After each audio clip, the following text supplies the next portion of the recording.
जिला न्यायालय में रविकाना काजल झा की आज पेशी और बता दें कि पुलिस पूछताछ में कई बड़े खुलासे हो सकते हैं। दोनों पर 50-50 हजार का इनाम घोषित था। थाईलैंड से भारत लाए गए हैं दोनों। थाईलैंड में ही गिरफ्तारी हुई रविकाना की और रविकाना की तलाश लगातार पुलिस को थी।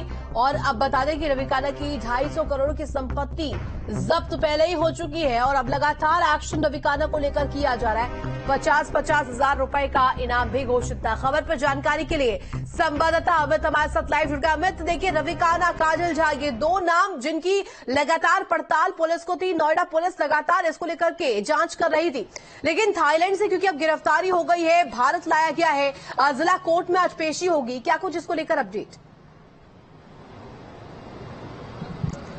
देखिए रितु, स्क्रैप माफिया रविकाना और काजल झा दोनों मुख्य किरदार थे स्क्रैप के काले कारोबार के। लिहाजा पुलिस पिछले 2 महीने से लगातार इनकी गिरफ्तारी को लेकर देश के अलग अलग इलाकों में दबिश दे रही थी, लेकिन रविकाना की गिरफ्तारी नहीं हुई। कुछ दिन पहले रविकाना की पत्नी को एयरपोर्ट से गिरफ्तार किया था। वो दुबई से वापस आ रही थी। जब पत्नी को गिरफ्तार किया गया, पूछताछ हुई तो इस बात की जानकारी पुलिस को लगी कि काजल झा और रविकाना दोनों दुबई में छुपे हुए हैं। लिहाजा दुबई पुलिस से लगातार ग्रेटर नोएडा पुलिस संपर्क में थी और रेड कॉर्नर नोटिस जारी किया गया था। इन लोगों की गिरफ्तारी को लेकर इंटरपोल के जरिए भी बातचीत की जा रही थी। उसके बाद दुबई पुलिस ने दोनों को हिरासत में लेने के बाद डिपोर्ट किया था।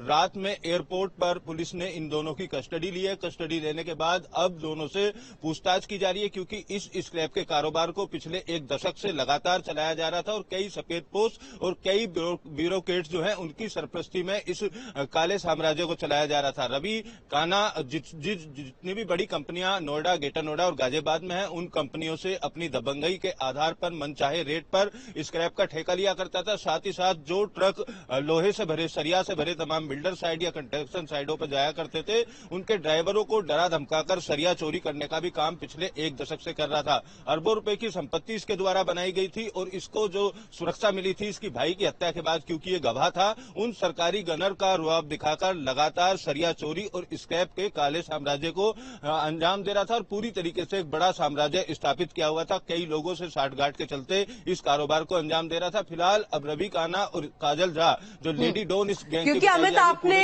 इस चीज का जिक्र किया है, कई बड़े चेहरों के साथ साठगांठ, और यही कहा जा रहा है कि आज जब जिला कोर्ट में पेशी होगी तो तमाम जो नाम है उन पर से भी पर्दा हट सकता है, बड़े खुलासे हो सकते हैं।